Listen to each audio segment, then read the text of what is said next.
Welcome to this lecture on raster and vector data structures, how files are constructed, stored on the computer within GIS remote sensing. There's going to be a lot of focus on binary numbers because this is how data and programs are stored on computers. We won't go into too much detail about how computers actually work.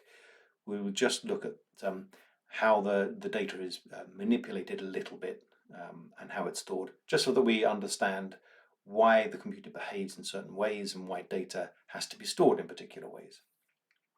This is not a lecture for computer scientists. This is a lecture for GIS remote sensors, an introductory lecture, a very basic level, just getting a feel for the data.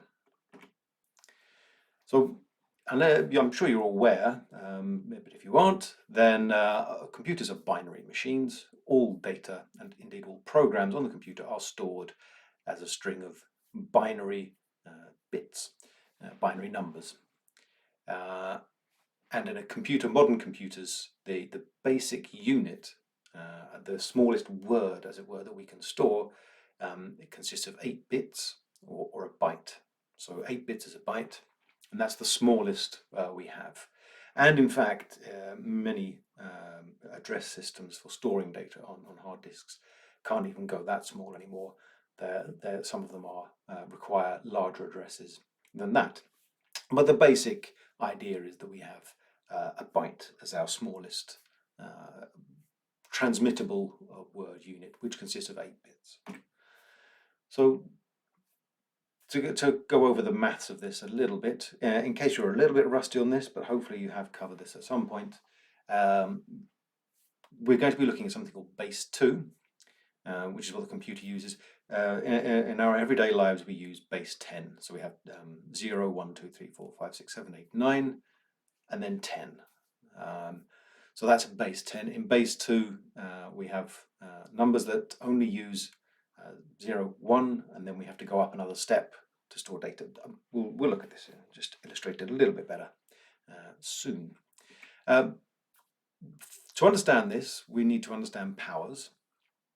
And here we have a power. We have 2 to the power of 1. So 1 times 2, as it were. So 2 to the power of 1 is 2. It's unchanged. 2 is itself there.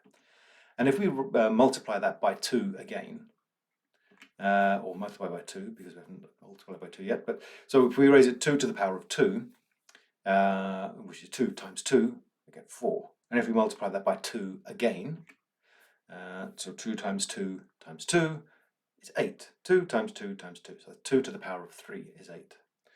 And then 2 times 2 times 2 times 2, so 2 to the power of 4 is 16. So 2 to the power of 1, which we otherwise write as 2. 2 to the power of 1 is 2. 2 to the power of 2 is 4. 2 to the power of 3 is 8. 2 to the power of 4 is 16.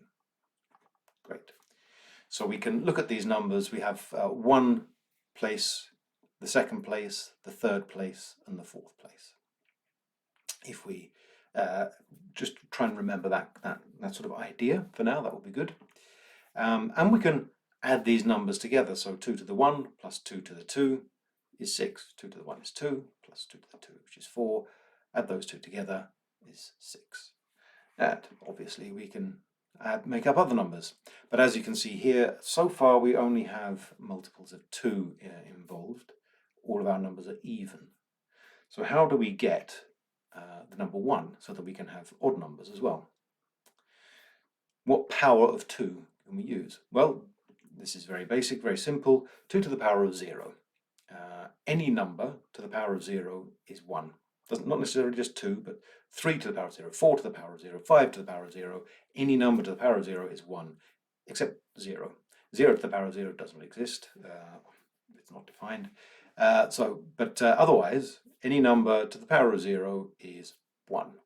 Why that is so, there are plenty of videos on YouTube if you want to find out. That's not really what I'm going to do here. Number file, I warmly recommend. They have plenty on this. Back to base 2, binary numbers and the computer. So why are we bothering with base 2. Why do we need to know this? Well, we're working with an electronic machine, and we have some sort of circuit, or many millions, billions of circuits in these machines, which essentially consists of switches on or off. And if we were to collect together 8 switches, I think that's 8. 1, 2, 3, 4, 5, 6, 7, 8. Yeah, that's 8. 8 switches in a string, as it were, or yes, in a row like this, and all the switches are off. We can say that there's no current going through any of these circuits. All the switches are off. Therefore, we can say that there's nothing there. 0. We'll say that that's 0. But now let's turn a couple of them on. So where the circuits are on, they're switched on, the switch has been set to the on position, we have a 1. Something is happening there. There is a current, there is a voltage, there is something happening there. However this is going to work, we can represent the 1 as a circuit that is on, some positive action, and a 0 as something that is off, or some negative action or inaction. So that's the basics of the circuit, very, very basic of the circuit, and how we can connect those to base 2 numbers. So we have 0 and 1. That's 2 different states, on or off. So there's the number 2 again. If we then would move the image of the switches away, we're not going to worry about those anymore. We'll just have this on and off state, 0 and 1. We have 8 of these bits. 8 switches, they're what we can call bits here. We've got 8 of them, and we've bundled them together so that we have 8 of them to make a byte, which is what I mentioned earlier.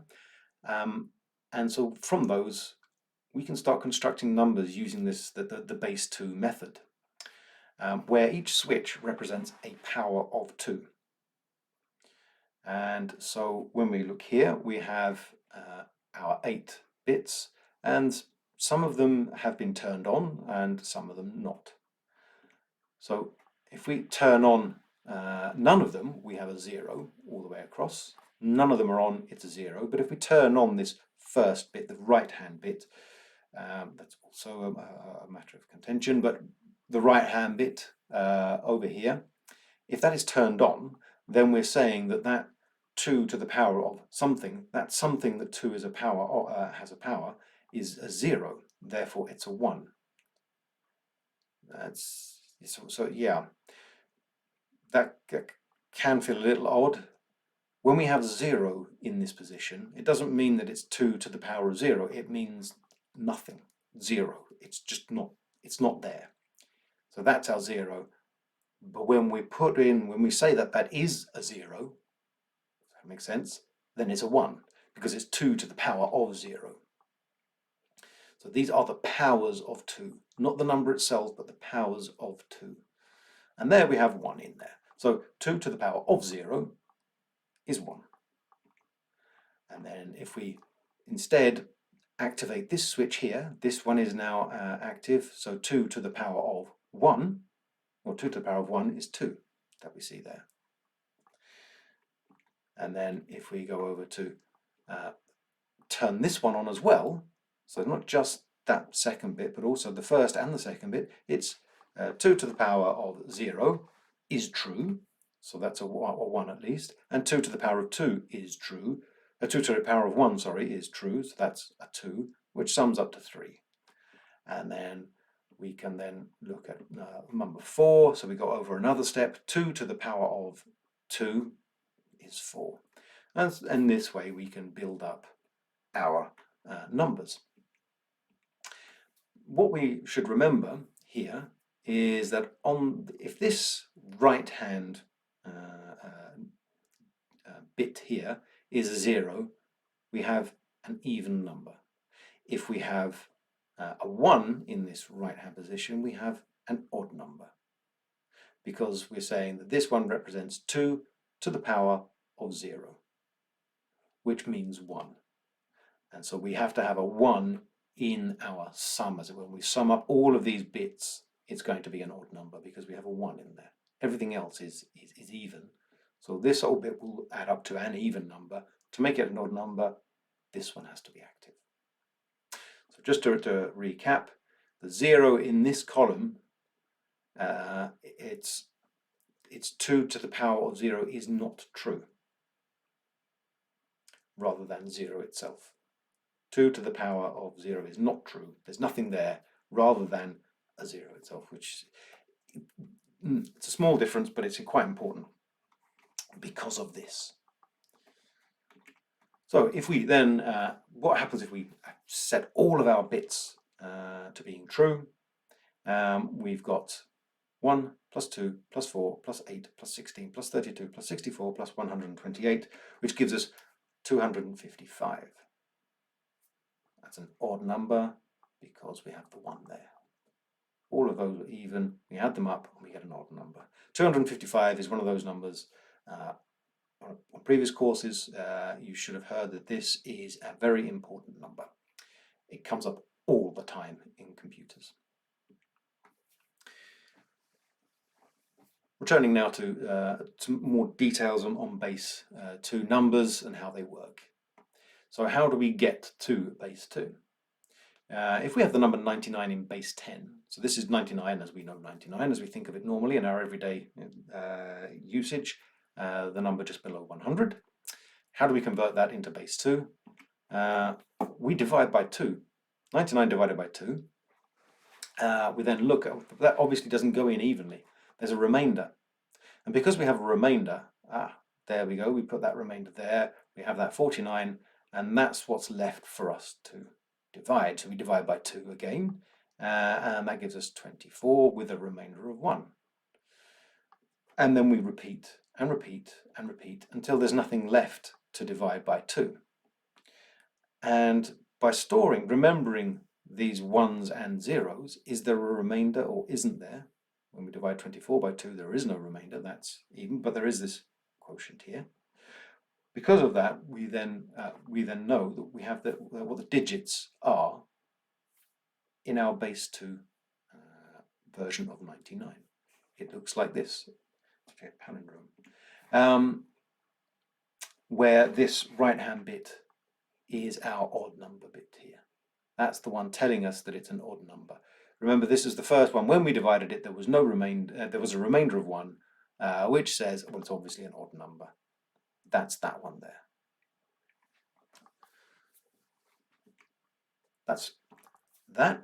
Good. Computer's doing this for us, though, so we don't need to worry about it. So let's focus a little bit more on these 8 bits and what this means and how we can work with those. What is the computer doing? How is it working with numbers? So if we have 8 bits, as I said, we have these 8 bits in a row. There's 1 byte, 1 word, and we're going to use those numbers, sum those up to make our number that we're interested in. 2 to the power of 8 is 256, as we see down there. 2 to the power of 8 is 256. It's 2 times 2 times 2 times 2. We're multiplying by 2 every time, so it must be an even number. But obviously we have our 8 bits, and we only get as far as 2 to the power of 7, 128. And if we sum those up, all of those 8 bits, we get to 255, because we have this 2 to the 0. Because we have 2 to the 0, we don't get all the way up to 256. Trivial, but it's an important detail. Which means that what we have, when we have 8 bits, 2 to the power of 8 is 256. What we can count to is 255. So it's 256 minus 1, or our sum that of these is 256 plus 1, because we have the 0. 0 is also stored here. And so that gives us 256 possible values. We don't get up to the number 256, but we have 256 possible values. We have 0 plus 1 to 255. 256 possible values. So this 2 to the 8 tells us how many possible values there are. Not the maximum number that we can store, but how many possible values there are, because of having to use this first bit to represent 2 to the power of 0. And this holds true as we increase the number of bytes. You may have heard of 8-bit, 16-bit, 64-bit, 32-bit was in between there as well.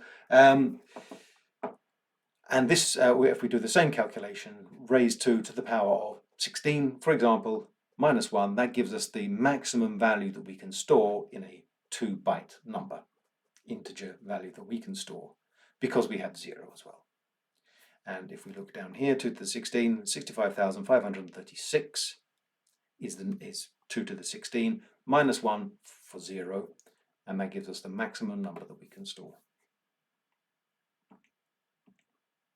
But how do we store negative numbers? So far, all we've looked at is positive integers. Integers being 1, 2, 3, 4, 5, 6. Nothing in between there. There are actually several ways of doing this, but the one I'm going to illustrate in a slightly more detail here is called signed magnitude representation. This is a very common method for storing negative numbers. The negative numbers that you typically manipulate or work with in a lot of programs aren't using this directly. But this is used by C as a programming language, which is the base of pretty much everything on computers. Even if you write in another language, quite likely in the end it's going via C before being compiled fully.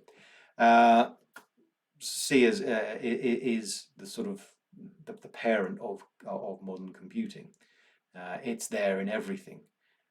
And it uses this representation for negative numbers. It's also used, importantly here, as the significand in floating point numbers. What that means, we will get to relatively soon. So how do we represent negative numbers? We have our 8 bits, and we say one of them tells us whether it's a negative number or not. And the one that's being used for that is this far left bit.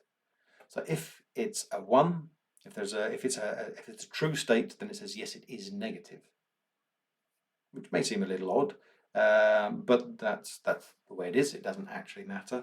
So for us, does for the computer, obviously. So the 1 there tells us this is a negative number. But because we're using this bit, we only have 8 bits to use. The byte is still our fundamental unit, so we only have 7 numbers left to add up, which means that the largest absolute value we can store with this is 127, positive or negative, and depending on what this left-handmost bit is saying. So if that had been a 0 there, then this would be positive at 127. But because there's a 1 there, it's negative 127. And that's how negative numbers, in essence, are stored, at least with a 1-byte number. And there, as I said, there are alternatives, 2's complement. These become slightly more tricky to illustrate, and we don't really need to go into the details for a course like this, but it means that we can actually see values that going down to negative 128 up to positive 127, which seems a little odd. How does that happen? It doesn't matter, but you can see this. That might happen, and that's not an error. That's just how the result of using 2's complement instead. How do we represent fractional numbers? I'm calling them fractional numbers here because I don't really want to call them decimal numbers. Numbers that aren't whole.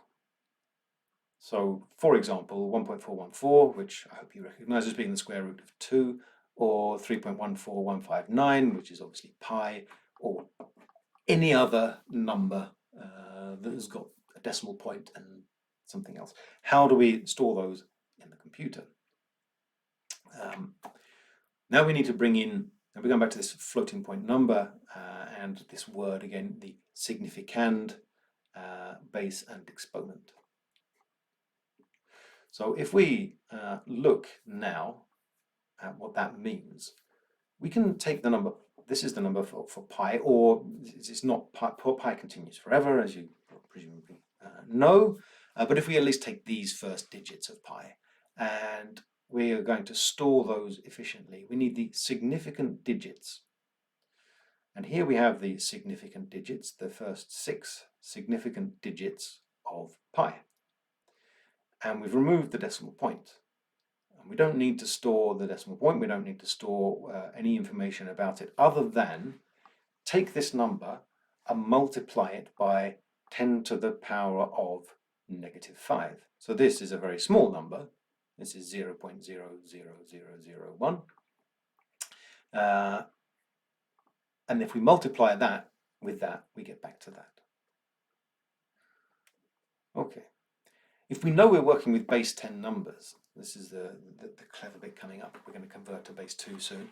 Well, we know that. We know this is a base 10 number, so we don't actually need to store any of this information. The only two things we need to store is this, the significand here, and that power up there.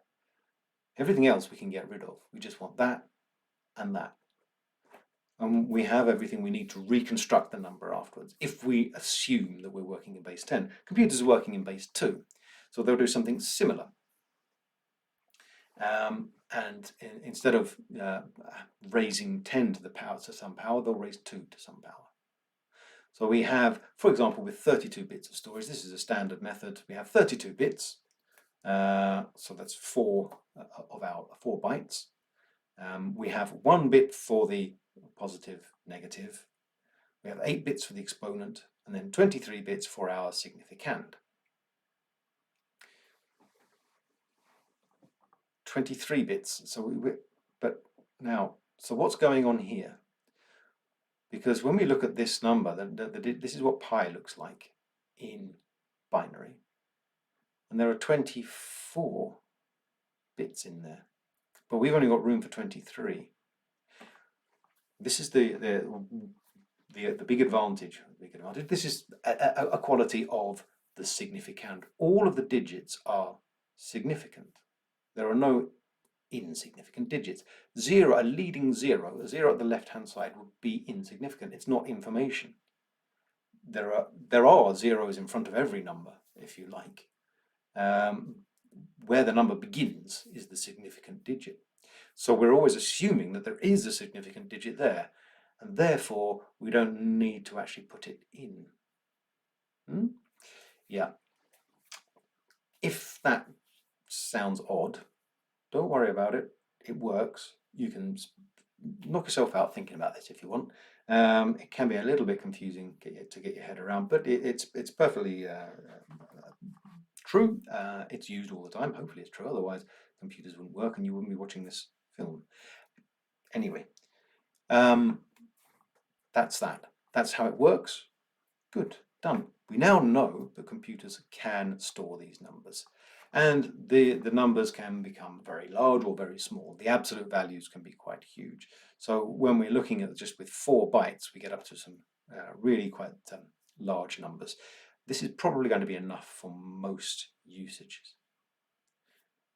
There are cases where you might want some even larger numbers, but a lot of the times you're probably going to be okay with 32.